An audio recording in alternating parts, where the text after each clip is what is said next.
Assalamualaikum warahmatullahi wabarakatuh. Selam- Waalaikumsalam, Pak. Selamat pagi pemirsa sekalian yang berbahagia.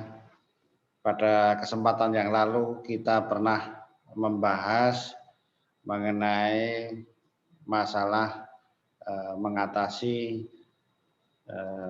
atau budidaya kelapa sawit di lahan pasiran. Tanahnya pasir. Bahkan untuk di sebagian besar itu di daerah Kalimantan, Kalimantan Tengah, Kalimantan Barat, kadang Kalimantan Selatan itu banyak daerahnya yang berpasir dan menghadapi sorumnya dangkal karena ketemu nanti lapisan hardpan.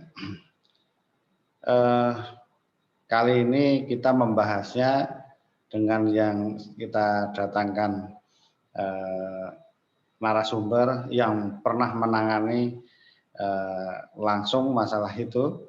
Tentunya nanti kita sampaikan dengan gambar-gambar yang pernah dilakukan oleh narasumber kita.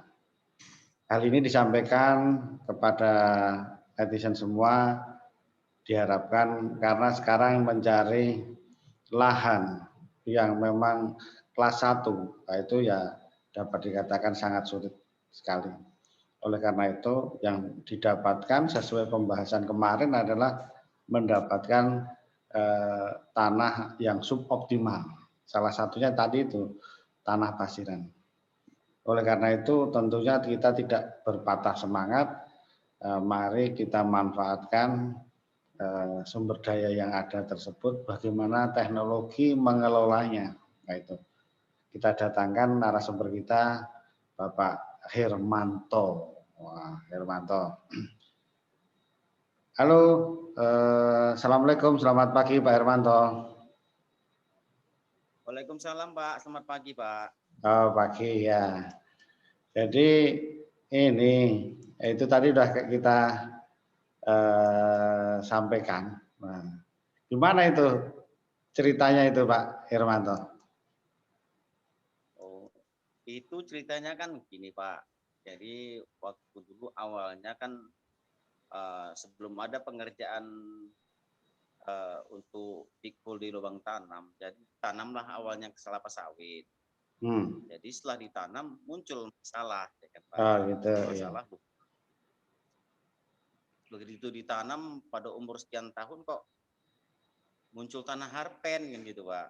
Jadi keburu udah ditanam, sawitnya sudah berbuah. Jadi pada periode berikutnya kita buatlah semacam untuk penanganan yang terbaru untuk tanaman berikutnya gimana kan, Pak. Jadi rata-rata sih tidak semuanya memang Bapak sampaikan tadi di Kalimantan itu tanahnya bagus-bagus kan gitu, Pak. Ada yang bagus juga banyak dan juga ada yang berpasir dan umumnya itu di sana berpasir juga agak tergenang gitu, Pak. Berpasir awalnya kan seperti hutan gitu, tapi bukan dikatakan gambut. Setelah kita buka, kita buat dulu saluran iri perairannya, kita buat paritnya, kita buat jalan untuk aksesnya, barulah kelihatan kering, sudah nampak air itu mengalir pada posisinya, kan sebelumnya tidak. Kemudian kita buka seperti biasa kan dengan menggunakan alat berat lah, Pak ya, bisa menggunakan eskavator maupun bulldozer kan gitu, Pak. Pak Hermanto, coba kita urutkan pakai ini ya, pakai slide ya. Oke Pak, siap Pak. Ya, pakai slide ini biar sampean jelaskan. Iya bisa Pak, siap Pak. Udah nampak ini kan Pak Hermanto?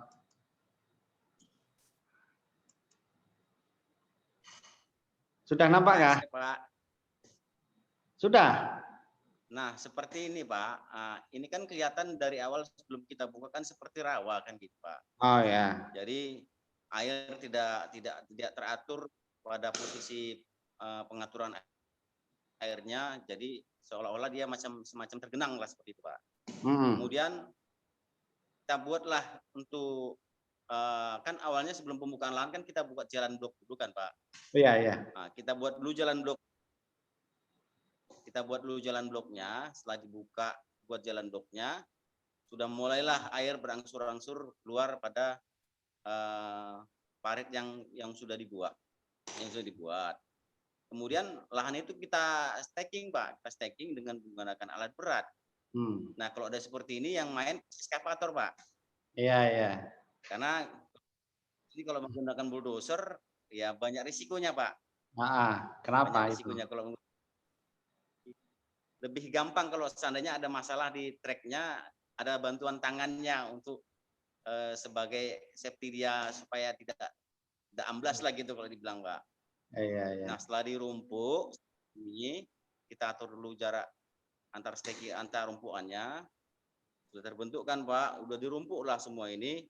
Memang kelihatan masih seperti berair. Kemudian apa yang dilanjutkan setelah kita membuat staking dengan menggunakan alat berat ini yang sudah terbentuk?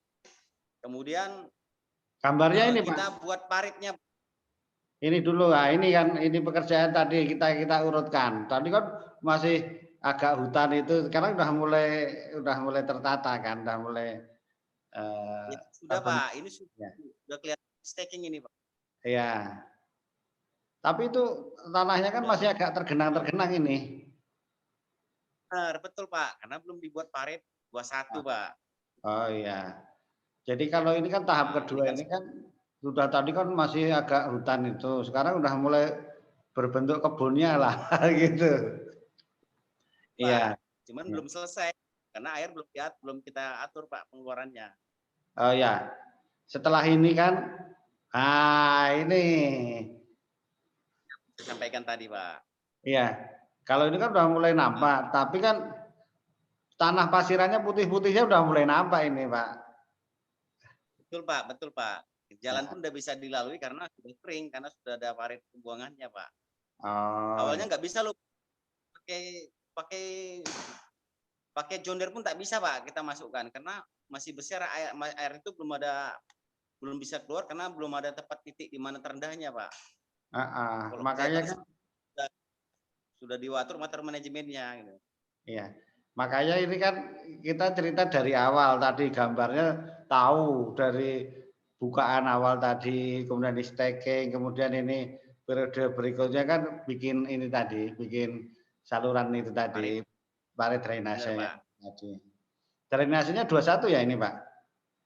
Benar, Pak. 2. Setelah kita atur dia jarak antar rumpukan kan udah selesai kan, Pak? Jadi ini kemudian kita tentukanlah di mana titik tanamnya, Pak. Jadi kita tentukan titik tanamnya itu artinya hanya sebagai batas pinggir jalan saja, Pak. Tentukan.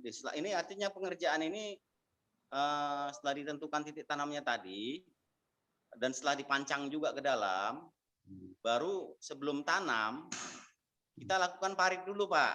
Tapi sudah dipancang. Iya.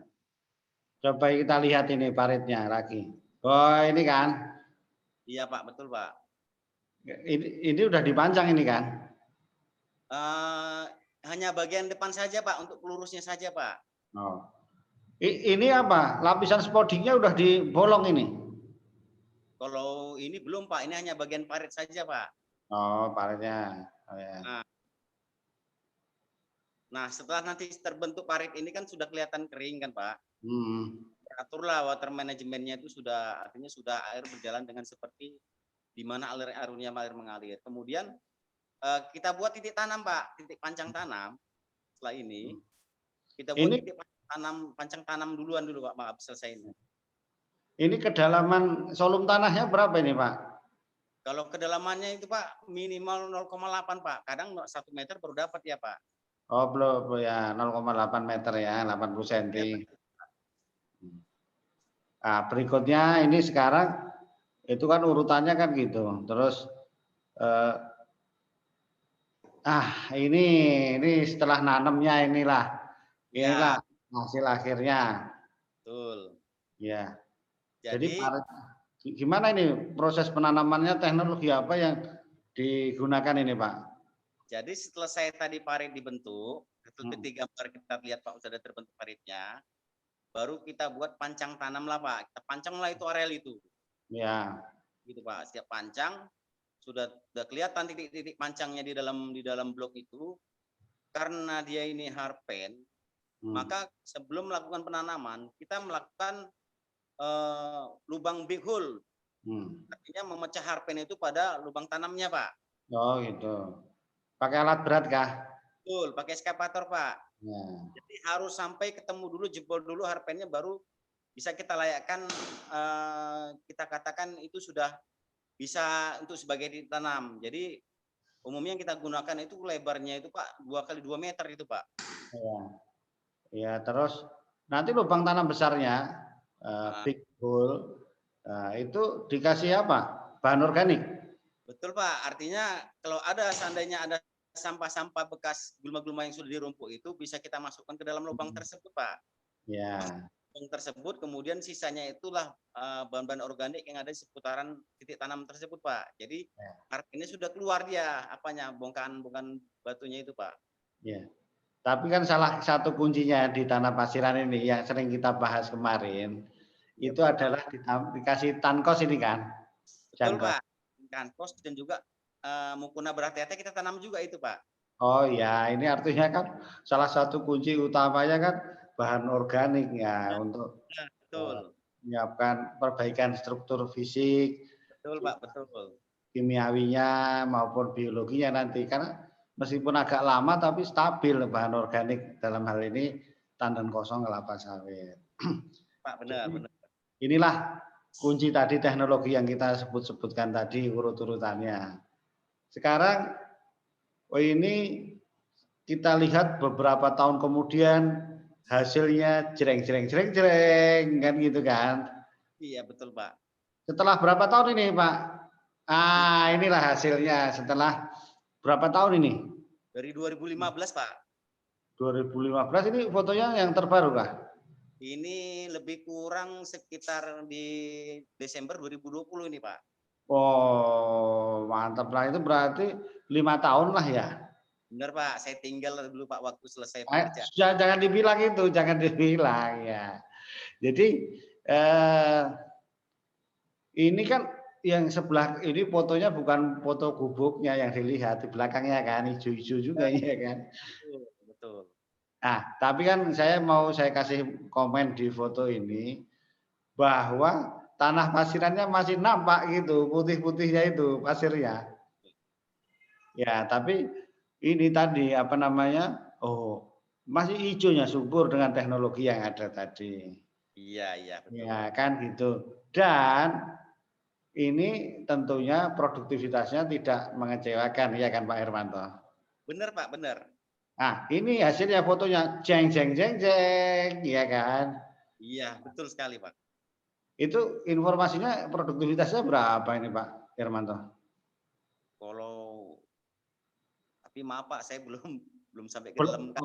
Oh ya, tapi kalau dilihat dari performa pohonnya dan performa buahnya begini ya mungkin ini tentunya sudah di atas 25-26 ton TBS per hektar per tahun nampaknya kalau buah seperti ini tadi.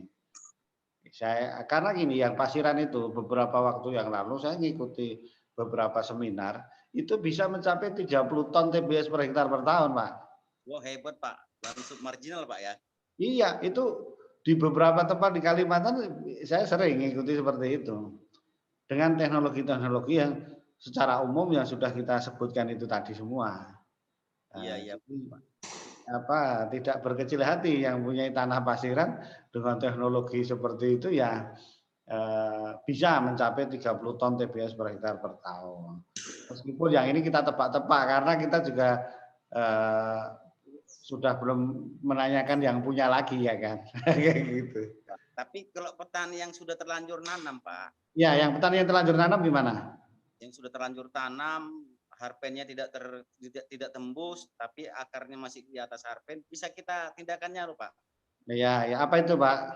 Jadi dengan menggunakan manding ataupun membumbun, Pak. Tetapi biasa menggunakan berat, Pak, agar supaya perakarannya itu bisa menepat pada posisinya, Pak. Jadi walaupun dibungkus, tapi paling tidak dia ada tempat dia untuk makan.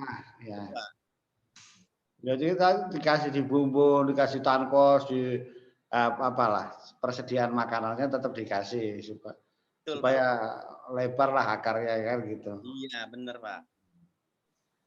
Oke Pak Hermanto, jadi terima kasih sudah berbagi pada acara kita ini untuk semua pekebun kelapa sawit. Mudah-mudahan bermanfaat bagi kita semua. Siap, Pak. Siap, Pak. Ya, terima kasih ya Pak Hermanto. Pak, sama-sama, Pak. Assalamualaikum warahmatullahi wabarakatuh. Waalaikumsalam warahmatullahi